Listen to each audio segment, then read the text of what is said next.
যুক্তরাষ্ট্র ও চীনের সম্পর্ক আগের চেয়ে আরও ভালো হতে যাচ্ছে বলে জানিয়েছেন মার্কিন প্রেসিডেন্ট ডোনাল্ড ট্রাম্প। বৃহস্পতিবার স্থানীয় সময় সকালে চীনের রাজধানী বেইজিংয়ে গ্রেট হল অব দ্য পিপলে ট্রাম্প ও চীনা প্রেসিডেন্ট শি জিনপিংয়ের দ্বিপাক্ষীয় বৈঠকে তিনি একথা বলেন। বৈঠকের প্রথমে বক্তব্য দেন চীনা প্রেসিডেন্ট, এরপরই বক্তব্য দেন ট্রাম্প। সেখানে ট্রাম্প বলেন, আজ শি জিনপিংয়ের সঙ্গে সাক্ষাৎ করতে পারা সম্মানজনক বিষয়। আমাদের মধ্যে সুসম্পর্ক বজায় রয়েছে। যখনই কোনো জটিলতা দেখা দিয়েছে আমরা তা সমাধান করেছি। ট্রাম্প চীনা প্রেসিডেন্টকে বলেন, বিশ্বের সেরা ব্যবসায়িক নেতাদের সঙ্গে নিয়ে এসেছি। আপনাকে সম্মান জানাতে এখানে শুধুমাত্র শীর্ষস্থানীয় ব্যক্তিরাই উপস্থিত হয়েছেন।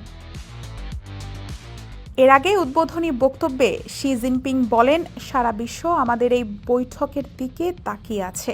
বর্তমানে বিশ্বজুড়ে এমন এক পরিবর্তন হচ্ছে যা গত এক শতাব্দীতে দেখা যায়নি। শি জিনপিং বলেন, আমাদের দুই দেশের মধ্যে মতভেদের চেয়ে অভিন্ন স্বার্থের জায়গা অনেক বেশি। একজনের সাফল্য অন্যজনের জন্য সুযোগ বয়ে আনে। আমাদের উচিত একে অপরের সাফল্য ও সমৃদ্ধিতে সহায়তা করা।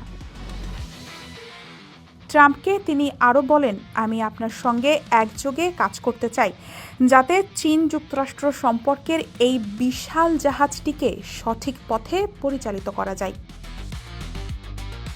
ডেস্ক রিপোর্ট, সমকাল।